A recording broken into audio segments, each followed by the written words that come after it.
G'day, it's Mike from Aussie Mike's Bees and welcome to another Talks with Experts. Today's guest is a well-known research scientist at the University of Florida Institute of Food and Agriculture. Cameron Jack specialises in Varroa research and shares his discoveries with beekeepers all over the world. He's a regular guest speaker at bee conferences, club meetings, and, of course, podcasts. I first met Cameron through the university's Master Beekeeper program, where he taught us, among other things, all about Varroa. In 2023, I met up with him at APVMA in Santiago, Chile, and he was also keynote speaker at the Queensland Beekeepers Association's annual conference. Without any further ado, let's get on with the talk.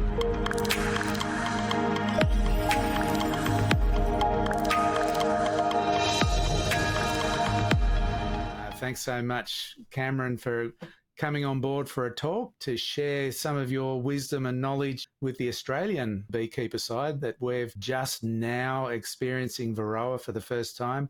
Again, most of Australia hasn't got it. It still hasn't reached them, so it's only that pocket of New South Wales that it's a real problem. The first thing I want to do, I ask this of every scientist, what got you into science? When did you realise that it was science that you wanted to do? Yeah, that's a great question, Mike. And thanks again for having me. I mean, I always love talking with everybody. I mean, I feel like I used to have a lot of hobbies, and now my hobbies are kind of centered around either beekeeping or talking about beekeeping. So it seems it's always fun for me to do, and I appreciate you bringing me on and having me talk about Varroa especially. So, as far as kind of what got me into science, I think kind of going through grade school, I had no idea what I wanted to do. I just knew that I liked my science classes. And so naturally, I guess I didn't know there were options out there. So I was like, well, I left and went to my undergraduate degree, and I just thought, I guess I'll be a doctor, right? Like I was like, what else do you do? So I started taking some science classes, and I had one professor who actually was doing bat research. And I went to a small liberal arts school in southern Utah, so like really random, small little place. And it was close to where I grew up and close to the mountains that I loved. And so went to this small school. There was hardly anybody doing research there. Just one professor that was doing bat research, measuring bats and recording bats by their echolocation. And so I just started going out with him and had a lot of fun. And then all of a sudden it was like a light bulb. It was just like, oh my gosh, I can do science outside. Like it just had never even occurred to me. I just had never seen that before.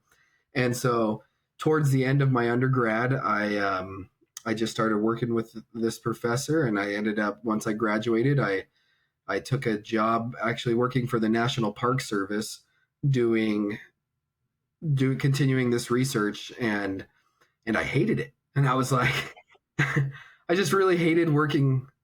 I love the national park. I don't mean to bag on our national parks, but I didn't like working for the National Park Service, and I didn't really like, I just would come to work every day, and that's kind of when I decided, I was like, well, I kind of want to keep going. I want to see what else is there. And kind of as an aside, my grandpa kept bees. I grew up around honeybees. About this time, my cousin, who I'm really close to, he kind of took over from my grandpa's beekeeping operation. And so I was kind of getting my hands back into beekeeping again. And that's when I kind of just had the other light bulb was just like, well, why don't you do science with honeybees? I was like, oh yeah, okay, maybe I'll try that.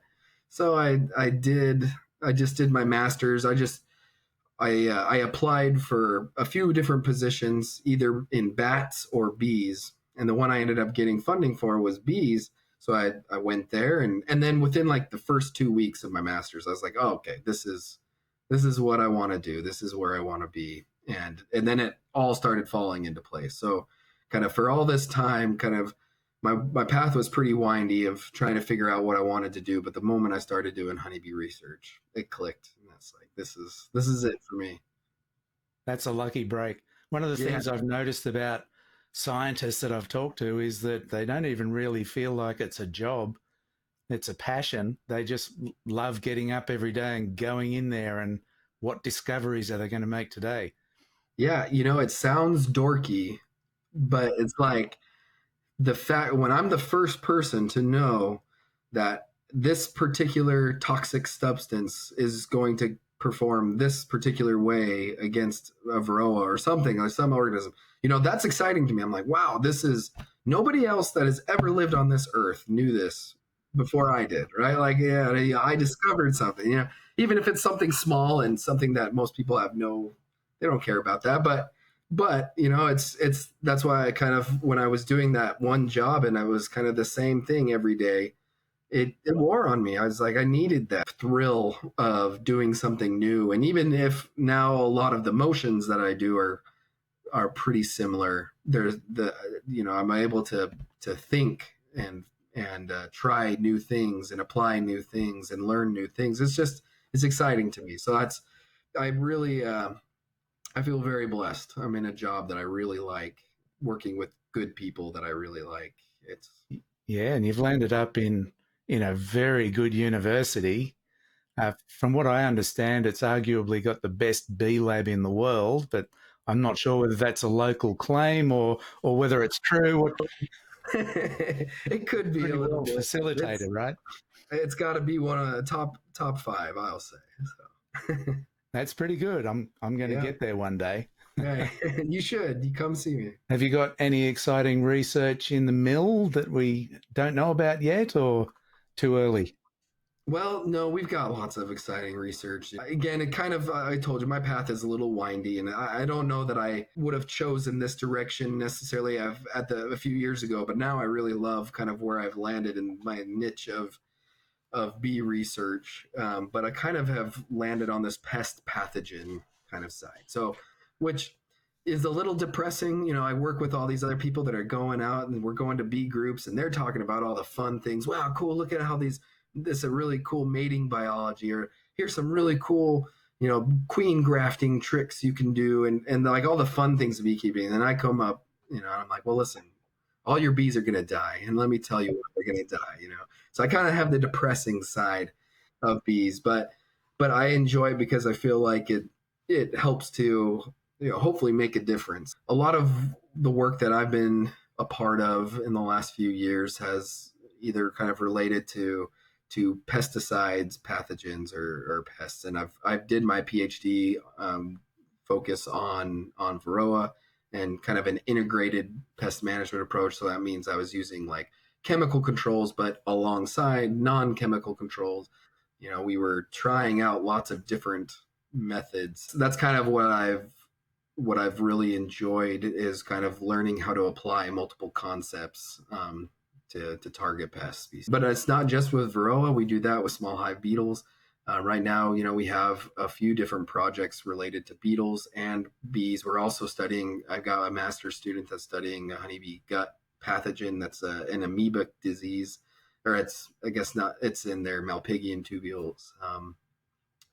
There's lots of different things. I'm soon to bring on a PhD student that is going to be working more related to screening new compounds for trying to find new like active ingredients against Varroa, while also trying to improve the ones that have already been out there. So those are kind of some of the projects that are coming down the pike pretty soon, and we have some more that's going to be published. We're always, that's kind of the name of the game at the university level, right? Is they want to see you putting stuff out there. They want productive scientists, which is, obviously I believe all scientists should be productive, but not all universities kind of require the same thing related to publications. But so I'm always trying to publish, get out a few papers every year, and Right. think. And a part of that publishing papers is then you get peer reviewed, right? You get you're putting out your method and how you've got your results. Then someone else can challenge it or verify it, Yeah, and that's how it gains traction to become a useful uh, right. knowledge down the track to maybe come up with a product? Yeah, that peer review process is so important. I mean, it's really critical to good science, in my opinion. It's always frustrating from the author side. You know, I put so much work into this, and I think I'm right all the time, right? And then you have somebody else. You don't even. They usually keep the peer review, you know, as like either a double blind or a blind, right? So you don't know necessarily who's reviewing this paper. But then you get the feedback, and sometimes you put your guard up and you're like, come on, like no, you got to argue this. But then probably most of the time you're like, okay, this is good, and the paper always ends up better after the peer review process. So it's good, but it takes a lot longer than people probably realize unless you're in it. From the time that, like, a project, when you're thinking of a project, you know, a beekeeper comes to me and has a really great idea, and I'm like, okay, great. Now I got to go get funding for this because I can't just do all of this by myself, right? So then I'm writing grants that can take a few months to like a year. I mean, I just found out that I got a grant accepted that I had submitted for 8 months ago. I kind of even forgot I submitted it, and then I just got a response on Monday where they said, "Hey, congratulations, you got this." I was like, "Oh man, I forgot about this." So, anyways, you know, sometimes that process can take a long time to get the grant. Then you get the grant, you hire people to help you with the work, you do the work. Depending on the length of the project, right, that can take anywhere for a few months to like a year, multiple years, depending on what your question is, right? And then you can write it. The writing can go fast if you have the time to just dedicate, but I also have responsibilities to teach. So I'm at the university, I teach a lot of different courses, so I have to balance all of that. And then you submit it for that peer review, and that can take a few months. So from the time that you've got an idea to the time that you've done some research and put that out, it's going to take over a year. I mean, and it's, I wish we could speed this up to do things the right way. It does take time, but that's the integrity of the process, isn't it? You can't rush things. You've got to spend time. It's the integrity. Yeah, that's a good way to put it, Mike. It's the integrity of the process, and I think it's important. And I share, because a lot of beekeepers will express to me how frustrating that is, that we haven't done something. They're like, "Hey, why haven't you done this already?" Right? And I'm like, "Well, I'd love to. I'd love to do everything. I mean, all these ideas there's so many good ideas, but comes down to time, comes down to money." Like, and even on the daily routine part of it, when you're conducting experiments, let alone design an experiment, when you're conducting experiments and collecting data, that's the really one foot in front of another, marching along. To the normal person, it wouldn't come across as an exciting process. It could be deadpan boring. Oh yeah. And you might have a holiday coming up, but no, I've got to collect that data. I have to be out there and working. Yeah, exactly. Yeah, and you know, I told you that I really liked doing different things, but then but the science process can be pretty. It can be pretty boring at times. I mean, during my master's, I was looking at the honeybee gut pathogen Nosema cerana, but I was looking at individual bee guts. So I took whole colonies and froze them and looked at each bee individually. I mean, it was kind of a sad process because I had to go through lots of bees, but I mean, we learned a lot, and hopefully, you know, it was worth it. But that was like a year of me under the microscope, kind of grinding up bees, looking at their guts. Wow. It was a lot, but I'm at the point now in my career where I can pay other people to do that part. That's good, moving up the ladder. Yeah, that's right. Man, you're doing the talking circuit right now, just beginning the season around. So you've been on the. So what wonderful information are you sharing with the beekeepers over there right now? Yeah, so this is, like you said, we're for a lot of the United States, they're still kind of in winter mode. But for us in Florida, we're coming out now, and our bees they're going to hit the trees soon if we don't, you know, if we're not paying attention. So the messages we're given to beekeepers is about treatments. You know, we have some research that we had over the last couple years where we looked at like a seasonal treatment efficacies. So like with Varroa specifically, right? If we Mm. when we put down like a chemical treatment, we can expect to get somewhat like a coverage maybe for a couple months or so, but that changes kind of based on where you're at.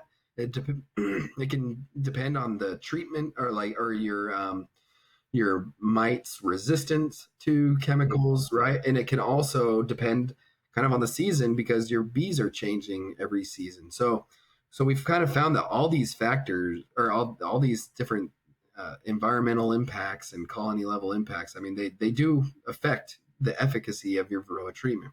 So, for instance, we did one experiment a couple years ago, which was really expensive, but I think it was really worth it. It was expensive in the sense that we would build up these colonies. We'd get 20 colonies. We would treat the willies out of them, just do everything we could, throw everything we could to get them as close to zero mites as possible. It's a little bit impossible in the state of Florida, but we could get them just where we were just coming up with nothing. And then what we did was we just sat back and just watched what happened, right? Like we would manage the bees if appropriately. If they needed feed, we'd feed them. But we didn't really move frames of brood around because we didn't want to move any mites around. Yeah. And we just watched what happened. And what we noticed is there's just different trends with like Varroa population increase. In the fall, you can treat, and then 2 months later, bam, those mites are just jumped right back. In the summer, it was kind of the same thing. You would treat, you could get them down to close to zero, but then a couple months later, they're just back. In the spring and in the winter, you get a little bit more bang for your buck. When you're in the winter time, when we would treat, it took about 4 months for those mites populations to come all the way back. In the spring, we got to leave in a little bit longer. It took about 5 months before they came. So that was a useful bit of information that we were getting, and then we wanted to kind of overlay that with some other research that we were doing, where we had 8 different chemical treatments, and we kind of did this something somewhat similar, where we just had groups of colonies that in the spring, summer, winter, fall, we would treat, and then we would watch what happens to the mite populations. In autumn, we'd apply a treatment, you'd see the mite population come down, and then maybe within like 1 or 2 months, bam, just pops right back up. But each chemical kind of behaved differently. Some chemicals, like, it would never come down, it would just keep going up if the mites were somewhat resistant to it. Or to some products, like products that are thymol based or have formic acid as an ingredient, right? Those chemicals are very volatile. So, they really are impacted by the temperature. So when it's hot outside, it's just releasing too much. When it's cold outside, it's not releasing enough. A lot of people will say, at least in the southeastern United States, which is going to be fairly similar to like Queensland climate, right? They'll be like, well, we can't use any of those products. It's too hot here. Well, we can use them in Florida. We just have to time it right?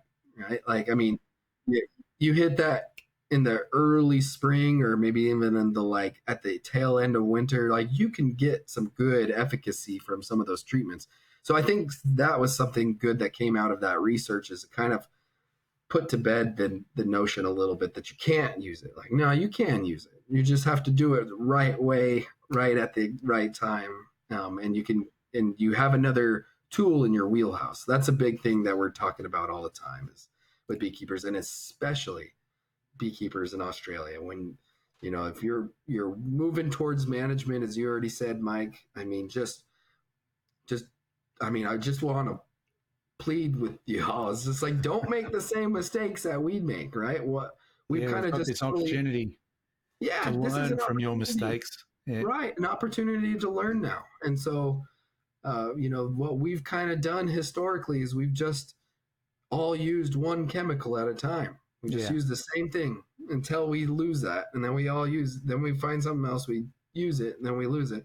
We've on this terrible treadmill, and people are getting very frustrated with that. And partly because, and I understand, it's difficult for companies to create new products, and you have to get a return on your investment, or a company, nobody's going to do this out of the willingness, out of their heart, to just invest millions of dollars without getting a return on their investment, right? Yeah, they've got to turn a profit. Yeah, and so it's expensive for companies to get a product out to the market, and so it takes a while. It's a process that takes time. So instead of us, starting with a lot, or Australia has this opportunity now. It does.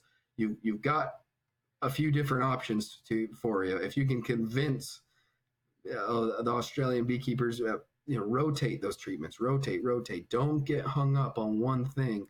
Use different things throughout the year. Take notes.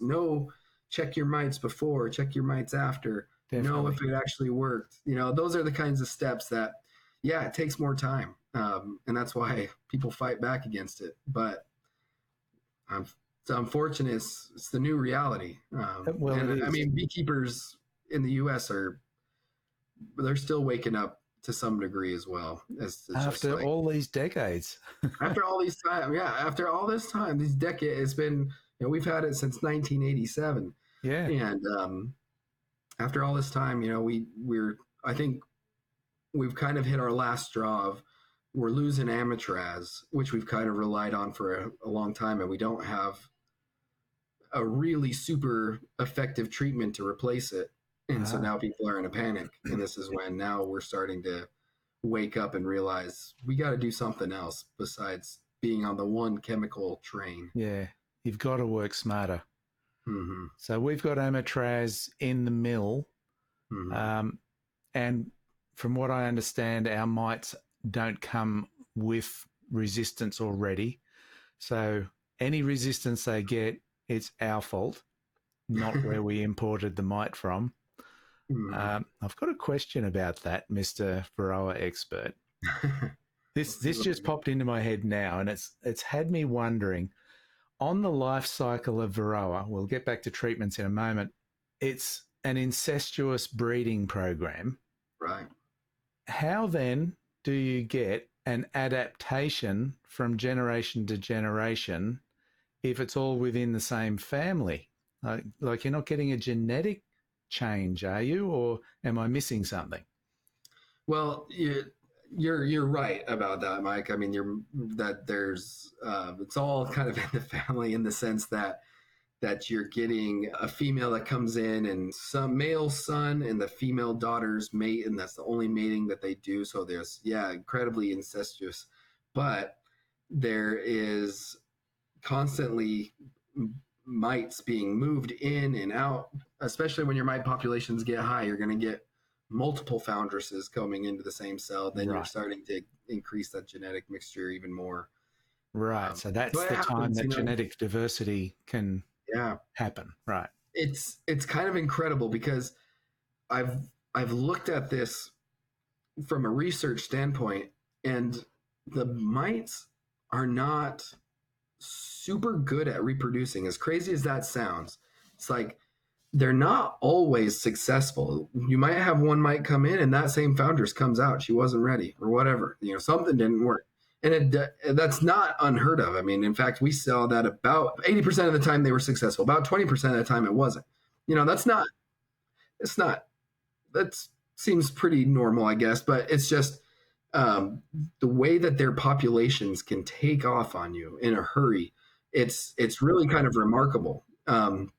It's like a geometric growth. I mean, they will start kind of low, and you're keeping an eye on it, and you're like low, low, low, low, and then you're like, oh, okay, it's kind of medium, but I should probably get something on that. And then you go back one more time, you're like, oh my gosh, this is crazy. Like, now there's mites everywhere, and it's exploded. So it kind of just takes that sharp turn up. And so that's why, we were always harping on beekeepers to just keep an eye on your mites. I feel like good beekeepers, even commercial beekeepers, the commercial beekeepers that do really well and are really successful, I notice, are the ones that actually have their eye on their mites. They know where they're at. There's a lot of beekeepers that tell me they don't have time. I know I'm going to have to treat anyway, so why would I keep an eye on it? It's like, well, because you need to know if what you did worked. Just because you spent some money on a product doesn't mean it worked, right? Yeah. So you gotta keep an eye on your mites. That seems to be a common mistake with some. They think, I've treated, I'm fine. Mm-hmm. But it really is down to that check to see if it worked, because it may have been a misapplication, or you might have been outside the temperature, or those mites might be resistant, and you don't know if you don't test. Yeah, that's right. I get it. Like, I mean, I'm not a commercial beekeeper, but I feel like I've got enough of an understanding on this industry to understand like time is money. If you got lots of colonies, you don't have a lot of time to do some of these checks. But I'm telling you, this is one thing that's important. It's important. You're going to be more successful if you know what's happening, and you're less likely to be one of those beekeepers that just uses Amatraz every single time. I mean, Yeah, because yeah. so many of our commercial guys are just treating 6 to 8 times a year using the same thing over and over Wow. and over, hoping that they get something different. Well, It's it's not. probably turned into a case that they've got to treat more because they're already built resistance. They're breeding Yeah, treatment resistant mites. yeah, exactly. So I mean, it's Yeah. hard. It's a hard sell to say, okay, well, if you use Amatraz, you might get 90% efficacy. If you use something like a formic acid treatment, you might only get 70% efficacy. So it's hard sell to tell somebody like, no, you should use the one that's a little bit less effective. But then, and so people are, well, I'll just keep using this one. But then it's pretty soon that 90% efficacy of Amatraz is going to start dropping real fast. Now you're down to 20% efficacy and you can't really use it anymore. And so save yourself the trouble by rotating, using other things, trying other things, keeping an eye. That's going to be the name of the game soon. That thankfully, that's one of the things that the DPI and Tocal College are really stressing over here. Is just we don't want that resistance creeping in, and so they're really pushing hard to. If you use one treatment this time, use something with a different mode of action, because there's different brands of the same essential chemical, isn't there? So you can't use different brands of the same in a row. So they're saying use two different ones, one after another, and not even allowing to use the same one twice in a row. So that might be excessive, I don't know, but it might help to drum that down as a message and get people thinking that way. Yeah, absolutely. I think that's a really good way to approach it. It's just don't use the same thing twice. Right. So we're still a little bit limited on what we have available to us. I've got a chart. I'll see if I can share it so you can see that. That's Yeah. as of this month, what is in the process of being registered. The pale green coloured ones are the ones that are currently registered. So APVMA and APVGuard. Mm-hmm. So that's an Amatraz, as you're saying. You just said that's failing to work over there now.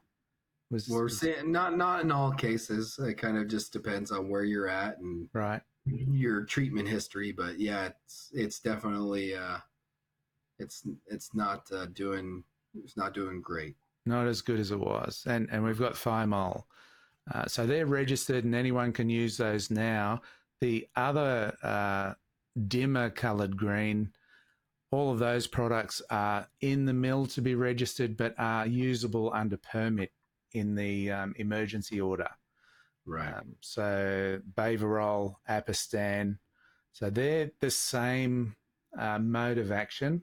So that's Yes. two that you wouldn't use At the one same. after another. Right. Right. Exactly. There's going to be those chemicals are in the same class of chemicals, and so Class, yeah. And you then want to there's use them. Formic Pro, so the Mhm. formic acid option. And then Right. there's Apatraz as a brand. And that's the same thing as APVMA. Yeah. Yeah. I don't know as much about Apitraz because that's not something registered in the United States. Okay, that might be a New Zealand product. I think we're getting all of our product supplied from New Zealand. Right. And of course, there's no oxalic acid options at the moment, but they are in for registration. If Hmm. you're familiar with what are those two, Apibiox. Apibioxol. Yep, I'm familiar with aloe and cap too, but aloe and cap is not registered yet in the United States, but I think it's on its way. Apibioxol is registered in the United States, and so we do Okay, because use I that. talked to the people with aloe and cap at Apimondia, and it Hmm. sounds like a really good product, a new way of delivering. And Sure. Yeah. so we'll see what Yeah. happens. We'll see what happens. That I've heard there's been a lot of mixed results kind of in the U.S. related to aloe and cap. I mean, apibioxol is essentially just pure oxalic acid, which you then can mix into like a syrup where you dribble it on the bees, or you can vaporize it, so you're heating it up and turning it into a gas and kind of Right. fumigating inside the colonies. So a few I different think ways to apply that one. I think that's possibly why it's taking longer to be registered, because of the potential danger to the beekeeper in Sure. fumigating. So there needs to Yeah. be some good education around wearing correct PPE and just being careful with that product. Yeah, no doubt. I mean, we have found that it can be really effective when it's at the right dose, Yep. which currently in the United States, apavioxyl is not registered at an effective dose, at least for vaporizing. For dribble, it's pretty good, Okay. but not for vaporizing. And but we found that we're working currently amend the label so that the right dose could be used. But when it can be really effective, but you brought up a really good point, Mike, is you're turning that into basically a cloud, right? Like Yeah. it's a gas, and so you don't want to breathe that in. It can really hurt your lungs. So you have to wear a particle, not just a particle filter. You have to wear like an organic vapor filter that can filter it out and protect you. Because obviously we love our bees, we want to take care of our bees, but you got to put your health, you Oh, know, absolutely. first, right? Like don't put yourself in danger. It's one of those Yeah. things that there's definitely a naturalistic fallacy out there, and I'm sure you see this too, right? It's just kind of human nature to some degree. We're like, okay, well, this is just because this is like natural means like you can kind of do whatever, but the dose makes the poison, right? Like if you can concentrate something that seems it's really safe, like oxalic acid is in a lot of the food that we eat, but that Sure. doesn't mean when you concentrate it, it can it can hurt you. Well, water's natural too, but too much of Yeah. that will kill you. Yep. Exactly. I can see that vaporing, fogging it, would be very useful to a commercial beekeeper because it seems to me they'd be able to do a lot of application in relatively fast times, and not you don't have to pop the lid. You're going to at some stage to retest, but at least the application is fast. Yep. And we're getting better, I think, at that. Like a few years ago, those applicator, like they were just like a wand that was connected to a 9-volt battery, but it was just like it took forever to do it. And so it Yeah. wasn't particularly effective. And I think a lot of commercial beekeepers started writing it off. Okay. Even though like the treatment itself would work, it just took too long. But there are some new devices now that could really speed it up, and you're just at each colony for just 10 seconds, bam, hit them quick, Wow. and you move That on to the fast. next one. Yeah, I mean it Yeah. can be it's getting better. So it's becoming an option that more and more commercial beekeepers can use, and they're not even opening it up. They just kind of are treating and moving on. That list will change over time. It will. Um, so and give us more options. But other than chemical, there's some other IPM methods, mechanical, cultural. Can you Mm-hmm. talk briefly to that too? Yeah, sure. So if you're thinking of like if you've ever seen that like IPM pyramid, right? Like you've kind of the further up you go is kind of like your last resort. So you start kind of at the bottom. It kind of starts with prevention. In which in the US, when I say prevention, there's people's eyes that glaze over. They're like, oh, the Cameron, that ship has sailed. There are some things you can do to kind of help prevent reinfestations. And in Australia, it does take a different meaning because, like as you said, there's a pocket of New South Wales that's really in the thick of it right now and is dealing with it. But a lot of the rest of Australia is in the prevention stage, right? It might seem expensive for all the work that's being done in terms of prevention for reinfestation. Like if you're in Queensland or somewhere else, right? You might be spending a bit to like monitor and prevent, but it's money well spent, in my opinion. It's a lot cheaper to do that than it is to try to treat and deal with it later. So prevention, it could be as simple as just making sure your bees aren't swarming all the time. When you've got constantly like you're throwing out swarms, you've got these reservoirs of untreated, unmanaged bees that can have mites, and they just continually reinfest your populations, right? So prevention is kind of the bottom, the most kind of basic part of just trying not to bring bees into your apiary that have mites. And then, you move up a little bit. That's when you get to your cultural control. So that's like where you're changing the environment to make it less suitable for Varroa, right? And so in that case, a good classic example of that would be breeding bees for hygienic behavior, or like some kind of trait that's allowing them to keep their mite populations low naturally. And so that's something that, again, that's been done for decades. But I do feel like we're starting to see some bees that are pretty good at it now, just through a few different kind of behaviors, but good at maintaining low mite populations themselves. Where it doesn't necessarily mean in the U.S. that we're not going to at least treat those colonies maybe once a year, once or twice, but you compare that to somebody who's has a more susceptible bee, then you're still treating for 4 or 5 times a year. So Right. So even just reducing the number of treatments reduces your costs and the effect on your bees. I mean, no treatment is completely harmless to the bees. yep, exactly.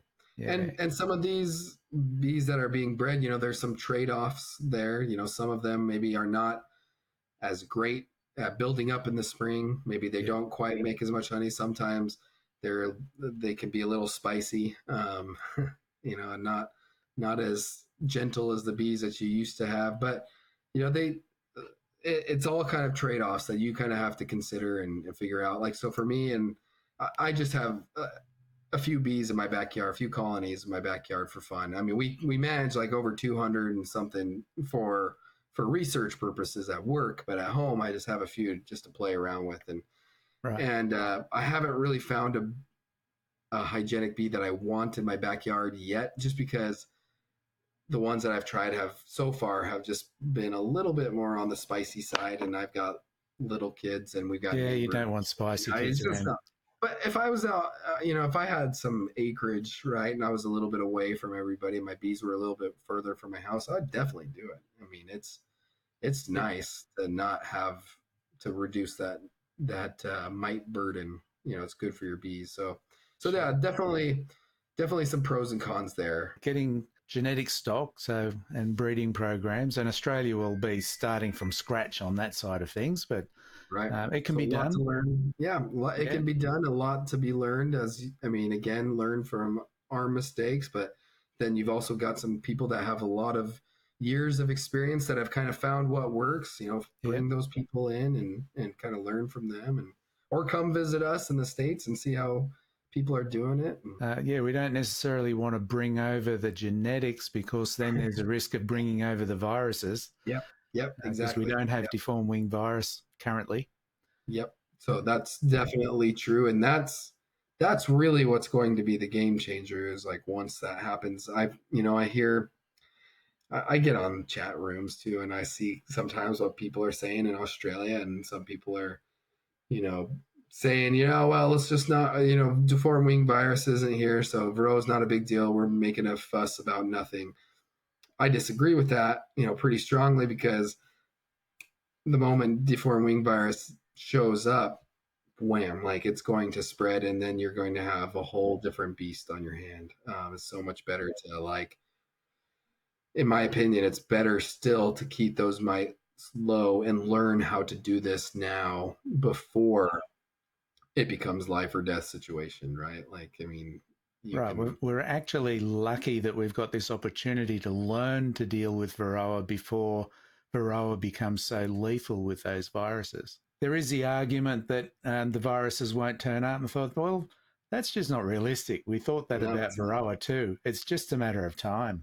Right. Yeah, exactly. Like, viruses are always mutating, like all the Yeah. time. Like, you think that right now that you don't have, like, I don't want to be, again, doom and gloom. This is kind of where I'm always at. It's like, I don't want to be the person that says this, we'll knock on wood here, but it's like, you don't have deformed wing virus, but what happens when you get something else, right? Like it could be something else that mutates and becomes the Yeah. Aussie virus. That's like a really terrible virus, and then it spread. If you haven't learned how to control mites, then that's going to just tear through your colonies really quick and become a big problem. So yeah, learning how to control your mites now that where it's maybe at a lower risk because deforming virus isn't present Yeah. is a great thing. If viruses end up coming in at a higher degree, it will immediately separate all the beekeepers that are serious and Right. those that were kind of more bee havers. I mean, Yeah. immediately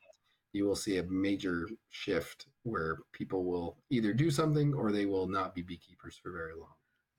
Yeah, I had that thought when you were talking earlier about, controlling swarms and all of that. Well, that's just down to good beekeeping management, isn't it? Yeah. So dealing with Varroa is just essentially going to be you're either a dedicated beekeeper who cares for your bees enough to look out for their welfare, or you just want to steal some honey every now and then. Yeah, Those exactly. people, they'll fall by the They'll wayside, fall out. particularly. Yeah, they will. Yeah, They will. particularly as you say, when the virus is hit, you're not going to get away with it anymore. So getting back to the IPM, breeding resistant stock is one option. What else on that Yep. level? So I was going to say you got that cultural control here, and then you kind of move up that ladder, right, or up that pyramid, and that's where you get into like the mechanical controls, where you're doing something physically to either kill or remove mites. Probably the best example I could kind of give you, kind of related to that, would be drone trapping, Yeah, um, and or drone comb removal or something, right? And this is something that has actually shown to be really effective. I mean, you can get a lot of mites down in those drone cells. Didn't really say this before, but the mites are a little bit more attracted to drone brood because they have a bit longer of a cycle there, and I just yeah. have to imagine they taste a little juicier, right? They're just big boys, so I don't know about that from the mite side, but from at least what we can see is like there's some advantages there because they have a longer developmental period, and So they so can get more they're viable foundresses at the end of that. exactly. Yeah, you get one mite comes in and you have five female daughters that are now mated and mature and ready to go. Right. So a So, quick question, a quick yeah. question on that is it has it been studied that they've actually measured that there are more foundresses going into drones, or is it an assumption that they do? Is it something we know that they go into drone over They will, worker brood? yeah. Yep. I mean, we can even do that in a lab, like where we can take worker pheromone larva, like worker larva pheromone, worker drone, or sorry, Drone drone larva pheromone. pheromone. We can put them and give those mites a choice test, and they're going to go towards drones. I mean, Ah, they're just predisposed to do that because they are more likely to succeed, yeah, yeah. reproduce there. And Good to so, know. That's a question that I've been asked. And some people yeah, say, well, how can they tell the difference? You've just said it, pheromones. pheromones, yeah, they'll sniff that out. And there's been some people that I haven't done a lot of this work, but there have been some people that are really good chemical ecologists that are good at moving mites around. A lot of things seem to work really well in a lab, but don't necessarily pan out very well like in Sure. the field. So a lot of people are asking, like, well, if we already know that those mites are more attracted to drone brood, can we not just take their drone pheromone and drone larva pheromone and like make a trap that they all come into? And not quite. Yeah, it sounds great, but when people have tried that in the or in the field, they just you have think about like bee communication is primarily through scent and pheromone, right? Like, so there's just inside the hive, there's just a cacophony of all sorts of scents and pheromones kind of going around, and it's hard to draw those mites in unless it's very heavy. So probably the best way to do that then is to promote drone development. That is something that you can do your part as a beekeeper to encourage it, But I've kind of found it through my experiences that, if your bees don't want to make drones, they're not going to make drones. And so it's not, sometimes we will put in like a drone comb foundation and even cage that queen onto that frame for like a couple days, so that and she will lay throughout there beautifully, and we're like, all right, good, we're going to get all sorts of drones. They'll start feeding them for a little while, and then they were like, no, we don't. The colony just decides we don't want all these drones, so they just start eating them away, and they'll board all that brood. So the planets kind of have to align, and for it to just work just right. But if you catch them in the spring or something, or maybe later in the fall, if they do want to make some drones, this could be a really good thing. You get a full frame that just the queen lays on that uniformly, and you have, as a beekeeper now, you have to be paying attention. You got to go in and you can check, and once they have those cells more or less capped over, then you can bet that there are a lot of mites. So once you get that good uniform capping on that frame, you take that out, stick it in the freezer or something, or you can feed it to your chickens. You don't need to waste it, but you get rid of a lot of mites. I mean, there was some studies done previously out of Dave Tarpey's lab at North Carolina State University, kind of north of us and from Florida. But they were finding they could get about 95% efficacy, like kind of in one fell swoop. They're just removing 95% of their mites. So again, it doesn't always work out that way, right? I mean, Jerome, it can kind of be tricky. That's timing. And again, as a beekeeper's responsibility, if you're going to try that kind of a technique, you have to keep good records, right? You got to know what's going on. If you don't go remove that frame in time, then you've just detonated a Varroa bomb in your own hive. Yeah. When I first heard about this process, it made me think of being a queen producer. Because when you're making queens, you've got to go by the clock, and if you miss something, you'll lose a batch. And so it's the same with this. And I know in Slovenia, my wife's family comes from Slovenia. It's a common practice there. They'll have a frame that has an extra bar in it to leave for the bees to produce drone on. So foundation on one side, and then the rest is free drawn. And they just cut that out and put it back and throw it in the solar melter, and that kills so it definitely works across the world. So a lot of people will use, instead of using a drone foundation, that they'll do is they'll put like maybe a medium frame in a deep super, right? Like, so they'll give a little space for them to draw out that extra kind of like extra comb to fill in that space, and then very often, not always, very often they'll use that as like drone space, and so you can come back, and it's not quite as much as a full frame foundation, but it's a decent portion that you can come back later and scrape that off, and you just removed a whole lot. Yeah, that's a good technique, and you say up to 95% efficacy. That's amazing. Yeah, it can be really incredible if you can get those. You're kind of holding that open for the period where the colony wants to rear drones, and then if you've got like a little break too in the brood cycle, it can kind of help a little bit, so that all your mites are kind of emerging and looking for a place to go, and then they're going into that drone, right? Those drone cells. So can work really well. All right, sounds like a real good one to promote here. So what else on that level of the pyramid? Well, on that level of the mechanical control, you're doing something to physically harm the mites. Screen bottom boards would be an example there. Again, it's not a standalone kind of treatment, but it worked in with some kind of other treatments. It can be helpful. Occasionally mites will fall out the bottom, and you get rid of a handful. But even at best, it's kind of been shown to reduce mites by like 11%. It's nothing, not a standalone type treatment. But something else that's kind of emerging, and I'm kind of interested to see where this goes, and maybe get my hands on a few of these tools and try it out. But this concept of hyperthermia. So, right, it's not hypothermia where you're too cold. Hyperthermia is where you're too hot. Right. And people have been doing this in Europe for a while, and in a lab it works really great.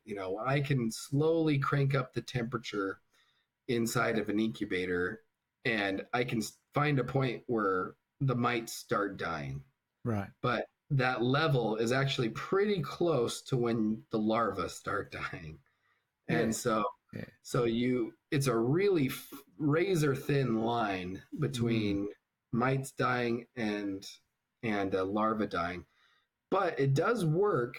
The problem is you would have to hold that temperature for at least a couple of hours at that high level to get them out. Now that means I'm not one of those people that's like a really earlier adopter of new technologies anyways. I kind of probably the last person my age to get a cell phone because I wanted to just hold out.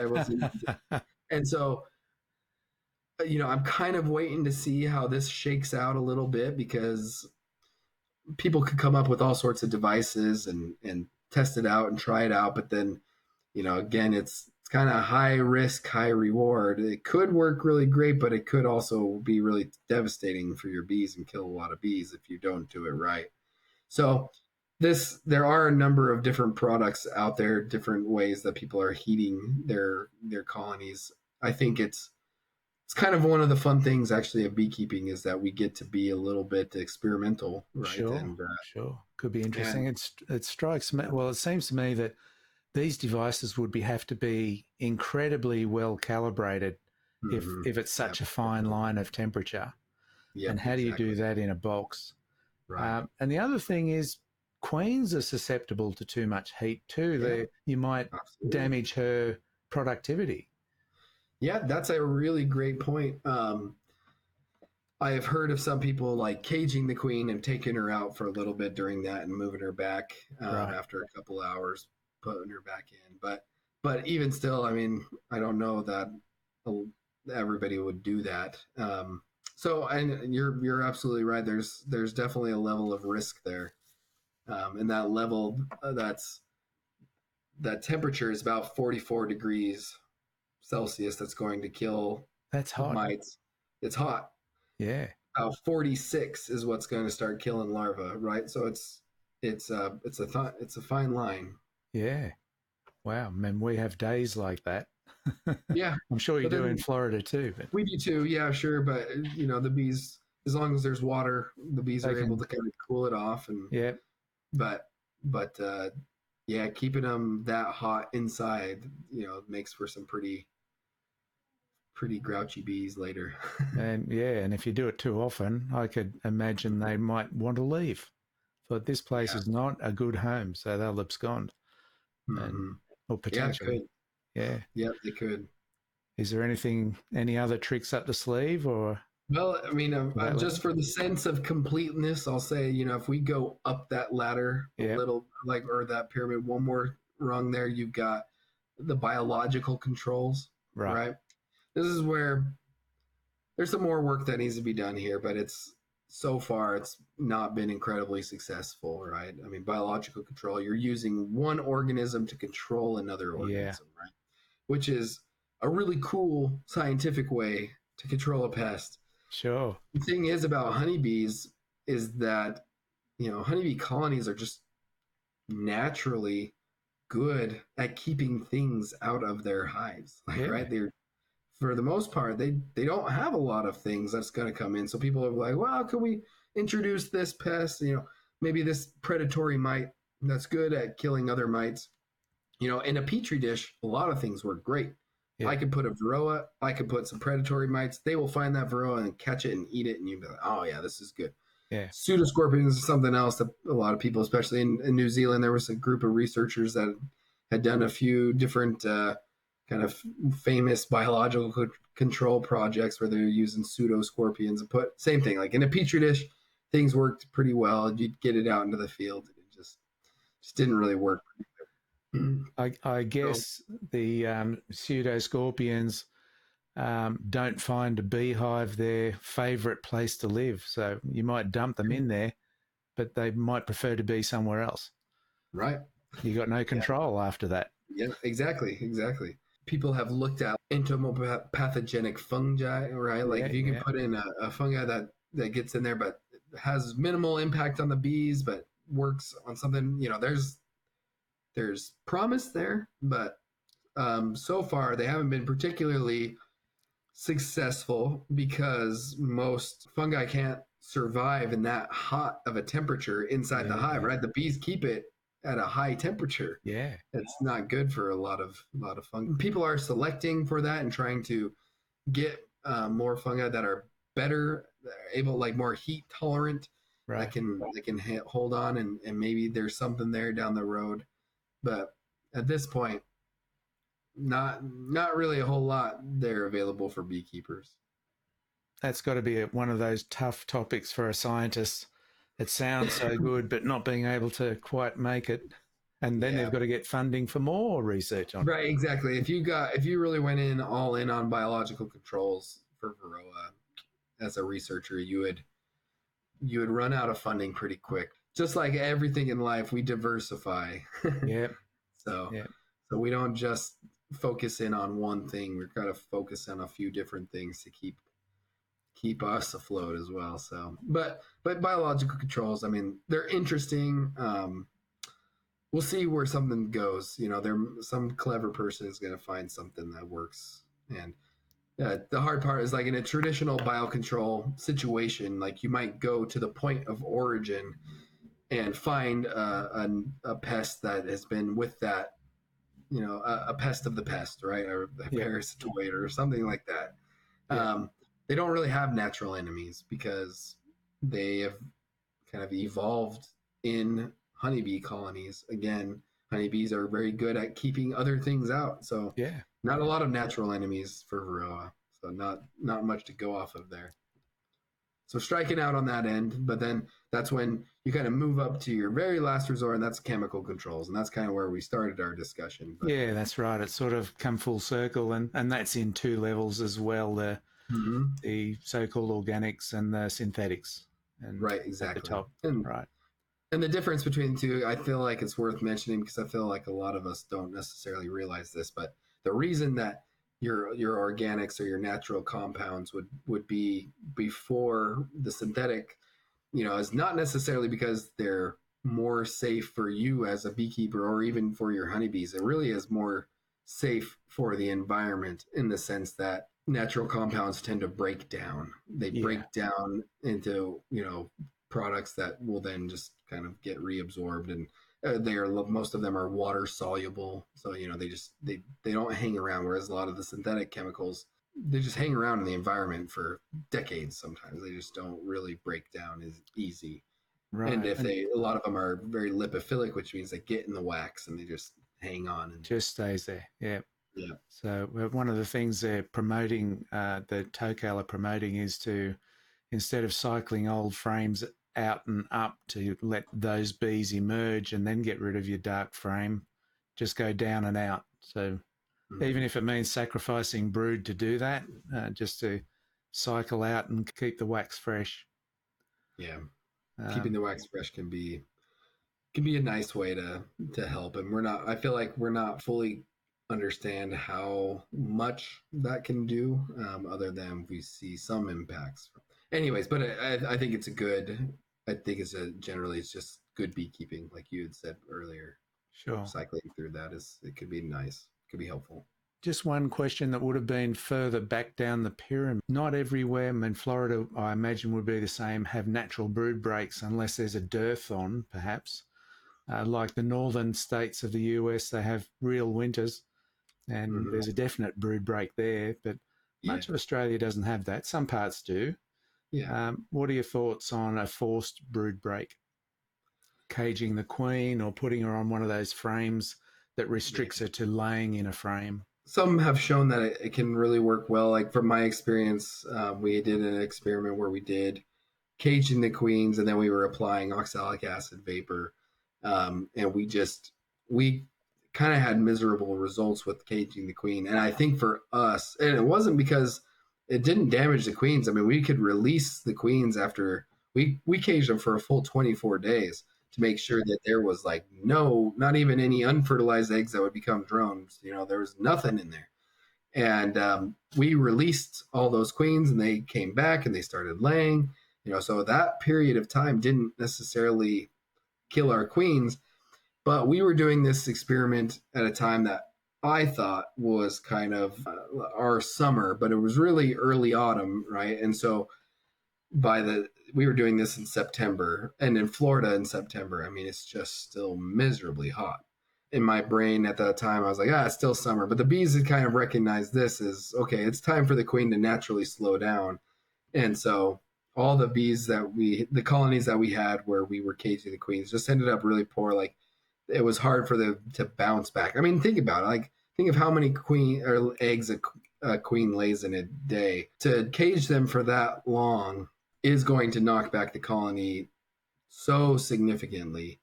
And so maybe there are some better ways to do this. Some other beekeepers have said, well, maybe you just do it for 2 or for like 1 week or so, where it's enough for there to be kind of like a wave that goes through of a brood break, and then you're trying to time some kind of a treatment as those mites kind of come out. But so I think there's potentially something to that.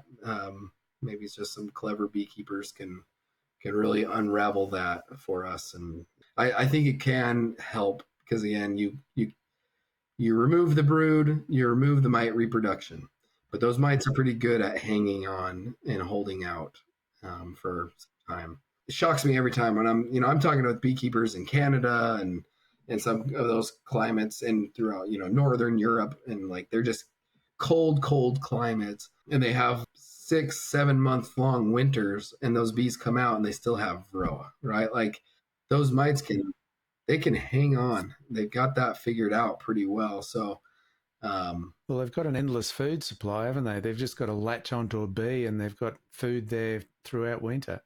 Yeah, that's right.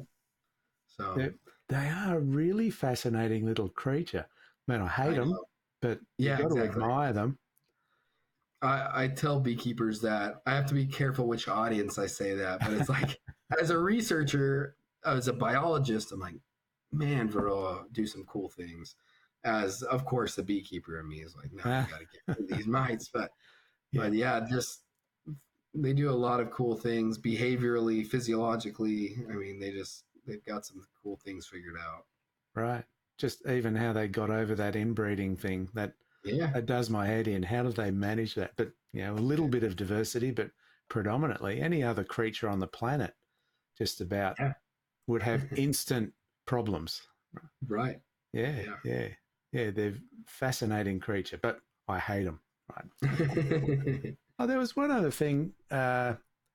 Emily Remnant, you know her, one of Aussie's researchers. She briefly talked. I asked her a question at one of the talks she gave last year, and she's into the viruses and virology. And she said there's, and this is getting away from your side of it, but you might know something anyway, is that mites have their own viruses that for some reason don't affect them. So the thought to me was, and Emily sort of went down that path as well, is that there might be some way of switching on one of their viruses to affect them. Right. Has this been a sort of area that you've heard of, or? Yeah, I've heard some people talk about it for a few years of like, well, how can we get some of these viruses to I mean, even if it's a small effect, that's just reducing the Varroa's fitness, right? Enough that maybe they're not reproducing quite as regularly, or maybe they're not able to have the same number of reproductive cycles, or they're not feeding as regularly, therefore they're not transmitting as many viruses, right? So there could be lots of ways to do this. I wish I had a stronger virology background to be able to get into the nitty gritty of this and understand this a little bit better. But it is something I hear people talk about. It's something that is tricky in a sense that it's hard to feed Varroa viruses. So for us to play with this and figure it, like, first of all, it's hard to do Varroa research for a few different reasons. And this is like just important for people listening to understand, when they're getting frustrated with why are we taking so long with some of this, like making progress with Varroa. That part of it is just Varroa is hard to study. We already talked about like the fact that like, you know, we certain places in the world, they might have long winters or something. They only have like a few months that they can do Varroa research. If you can't let your Varroa populations get too high in your colonies, because then they're going to die, right? And so that's all tricky in its own. But we don't have a way to rear them in the laboratory. Think of any other like major pest species, like mosquitoes, for instance. Mosquitoes are easy to rear. You just give them a bath full of warm water and some blood, and bam, like you've got yourself lots of mosquitoes. and you can kind of do that all year round and constantly be doing research on them. Well, you just can't do that with Varroa. We don't have a good method yet of rearing them in the lab, and it's because their biology is so specific and so tricky. They're so hard to kill when they're in the hive, but the moment you take them out, they're so hard to keep alive. Varroa work is slow and it's tricky. And so some of these questions that we have about like viruses and what are their impacts of Varroa, it's hard to get at. It's hard to like find those answers because of our inability to really manipulate Varroa and use them outside of honeybee hives. So yeah, there's really cool question. I'm confident that we'll get there at some point. Just not quite there yet.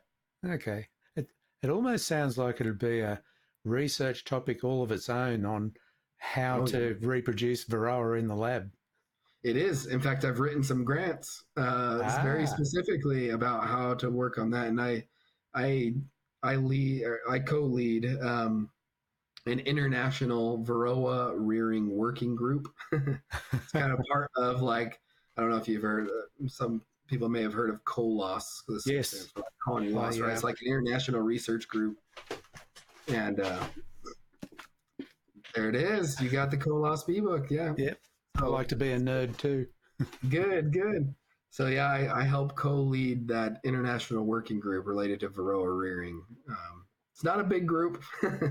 Not a lot of people that are wanting to put the time into that. It's frustrating work. Yeah. But it's been good. I think we're taking some small steps that move things forward. Thanks so much, Cameron. I really appreciate finally getting together for this, and hope to see you in the flesh again at one of these conferences.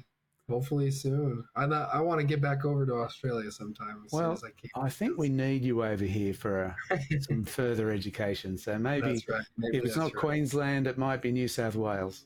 That sounds good to me.